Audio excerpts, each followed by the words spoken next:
Everything matters in context. And context is absolutely essential. Context is essential in all things, but especially when it comes to drafting effective emails that get responses and results. And you may recall in our last career conversation on Monday, we talked about tips for writing better emails at work. Well, in today's career conversation, we're going to take it one step further and we're going to talk about the 5 step framework that is absolutely guaranteed to help you write that perfect email that you can send at work. I'm Cicely, and in my 25 plus year career in business and politics, I've learned to write that perfect business professional email that's not only going to get you results and responses, but quite frankly, it's going to get you noticed by your boss, the C suite, and the leadership team. So let's pull up our chair and let's get started. Before we jump in, I want to offer a word of caution on avoiding wordy emails. As you can see on the screen this morning, we had this email from our previous conversation, and this is exactly the example of what not to do. This is wordy, it's unstructured, it doesn't have a purpose or a point, and you're asking your reader to wade through and try to decipher exactly what you're asking them to do. This is not an effective email, nor will it get the result nor the response that you want. So instead, let's talk about that 5-step framework that you should use that is more effective instead. And this is a 5-step framework that's going to write the perfect business email for you. I'm going to hop over into my email actually so that you can see. We're going to walk through each of these 5 steps because I want to make sure that you understand the importance of each one of them. So let's jump into my email client, Microsoft Outlook in this case, and we're going to start with step 1, which is that subject line. Now you may recall in our last career conversation, I was going to say email conversation, but we talked about email. In our last career conversation, we talked about many tips to writing effective emails. One of those tips we talked about is, in fact, the subject line.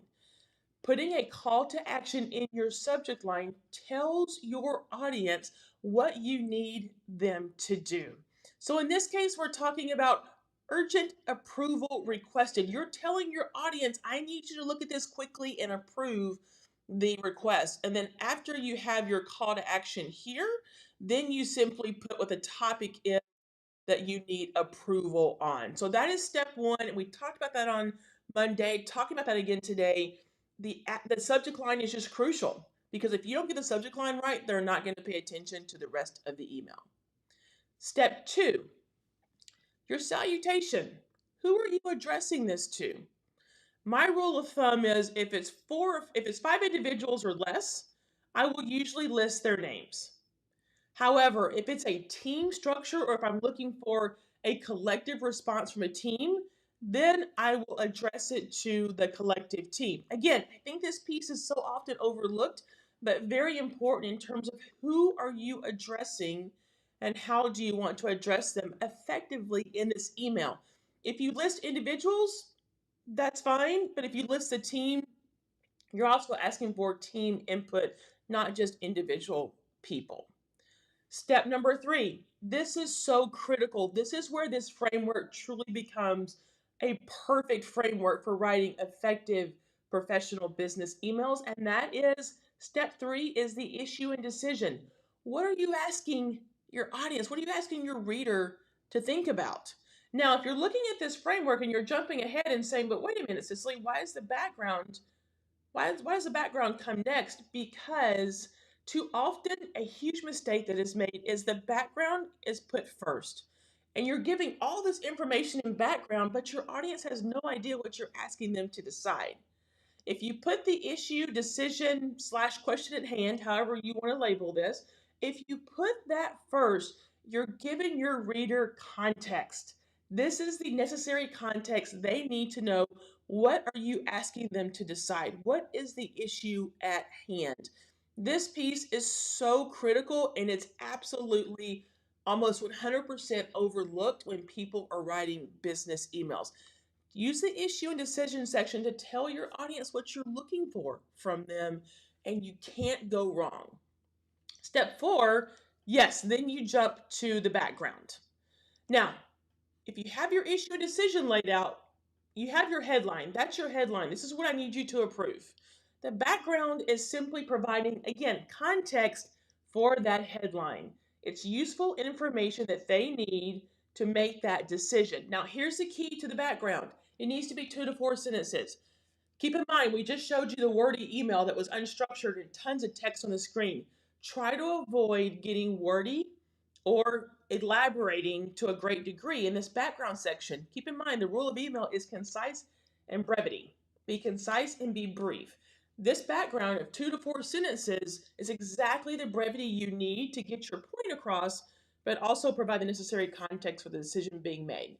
Now, if you decide you want to structure it differently, then of course I've included bullet points here, which is also an alternative for explaining the background. However, if you use the bullet points, make sure that you at least have one sentence beside the background heading so that you tell them you're now going into bullet points that are going to be supporting points for the background itself. So just make sure, again, context, everything matters in context, that you give the appropriate context in the background, whether you're using the 2 to 4 sentence structure or a couple of bullet points. Okay, so let's jump to number 5. The 5th step in the framework is the recommendation. I can't tell you how many emails I get and I have sent before I learned this framework where I've never included a recommendation, or people who send me an email. I read it and I'm like, well, so what do you think? What's your recommendation? And then you have to write back and ask, and then they have to write back, and then it totally takes away from the professional email you have in front of you that you had intended to elicit a response. Now you're getting in an email conversation, which is not what you necessarily want to do. So just like the issue and decision, this recommendation section is absolutely almost always overlooked, but it's critical. The issue and decision is exactly what the headline is. What do you want them to decide? Then you give background, which is context, and then you absolutely say, this is my recommendation. Now, when you put the recommendation in an email, please hear me when I say do not use the words I think. I think means you're not sure. Well, you hope. Well, it's equivocal. Let's put it that way. It's not unequivocal. You need to just simply say my recommendation is X. Just put it out there. This is my recommendation. My suggestion is, whatever those words are, do not use the words I think, because I think says, well, I'm making a recommendation, but I'm not sure about it. If you're going to make a recommendation, you have to absolutely be sure what you are recommending. So let me just quickly cover that one more time. Step 1 in the perfect framework for writing the perfect email is, in fact, we talked about this on Monday. Step 1 is the call to action in the subject line. Step 2, who are you addressing this to? You need to think about who the audience is going to be and the readers, and do not overlook that step. Step 3, issue and decision. Again, this is the headline. What are you asking them to decide? What is the issue at hand? Then you go to step 4, which is the background. The background gives context for the issue and decision and gives a little more commentary so they understand what the background of the issue is at hand. Again, you can use your 2 to 4 sentence structure or the bullet point structure. And number 5, and let's not overlook number 5, it is the recommendation. Anytime you are sending an email, professional business email, especially if you want responses and results, you absolutely need that step 5, which is the recommendation.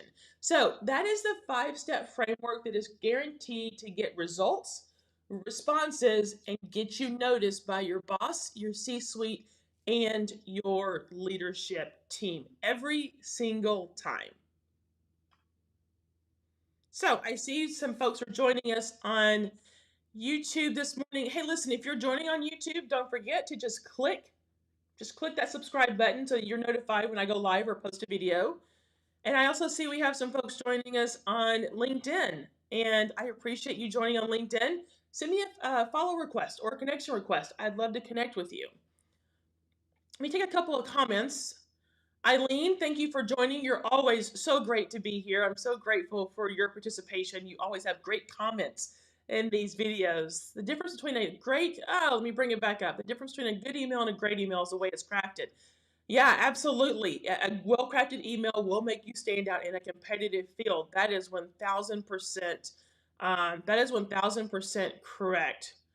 Um, Eileen, let me ask you a question that I want you to respond to, and I'll give you. I know there's a little bit of a delay, so I'm going to ask you to think about this. And yes, thank you for joining me and continuing to join me. Eileen, let me ask you. When you talk about, I'm just going to bring this back up. I think this is a great conversation to have. A well-crafted message will make you stand out in an increasingly competitive field. Eileen, I'd love your thoughts. Speaking of the competitive field, on crafting the perfect kind of cover email for when you send your resume or your application in for an interview. What tips do you have, Eileen, for this audience this morning on crafting that well crafted email that will make you stand out from the crowd? I'd love to get your opinion on that. Certainly, I've gone through a 5 step framework here for when you're in the job and how to get those results. But I'd be curious to get your thoughts on the well-crafted email for getting noticed and standing out in the crowd in the first place, especially when it comes to the job application process. So I'm going to give you a second, Eileen, to put that in the chat, and I'm going to go to Randy. Randy, thanks for being here. What is the right way to sign an email? Best regards always sounds too stuffy. Yeah, best regards is one of those. It does kind of come across as stuffy. I tend to agree with you. I believe the closing of an email should be very simple. Thank you, sincerely, something of that nature where you're just simply signing off. That's all you're doing. And obviously, put your name after that closing. I think that's obviously incredibly important. But I like to keep the closing very, very simple. For the reason you stated, Randy, I don't want to get stuffy. I also don't want the fluff like best regards, warm wishes. If it's a professional business email, I want to keep it sounding in a professional business tone. So I tend to say thank you sincerely and just keep it very, very basic. An email is not where you want to be creative. I think following a certain structure and flow is guaranteed to be the recipe for getting results and responses and not getting creative, and don't get cute when you're drafting a business email. So, Randy, I appreciate that. I appreciate that question. Oh, great, Eileen, thank you for chiming in for answering that. So, for resumes and cover letters, you need to be crystal clear about what you're asking. Okay, rather than be ambiguous. Absolutely. Connect the dots for the recruiter to know exactly what you want and give them a reason to contact you. I love your point about ambiguity. Be crystal clear about what you're asking rather than ambiguous. Kind of another thought, Eileen, as I kind of think about that comment, people tend to get really cute and try to get cute in their resumes and cover letters, especially the cover letter.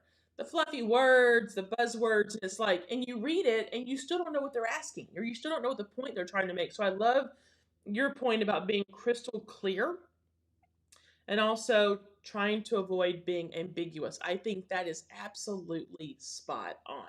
And look, if you're watching this on the replay today, hopefully you'll see these comments and really understand that email is the way we're communicating now. Email is the way you communicate at work, probably even personally as well. It's important that you get the structure, the framework right. So, to Randy's point, you have the right closing, you're not sounding too stuffy, you keep the right tone throughout the email, but also to Eileen's point, you are crystal clear, connecting the dots, which is what this framework does, and you're avoiding any ambiguity. So follow this 5 step framework for the perfect email, business email that's going to get responses and results.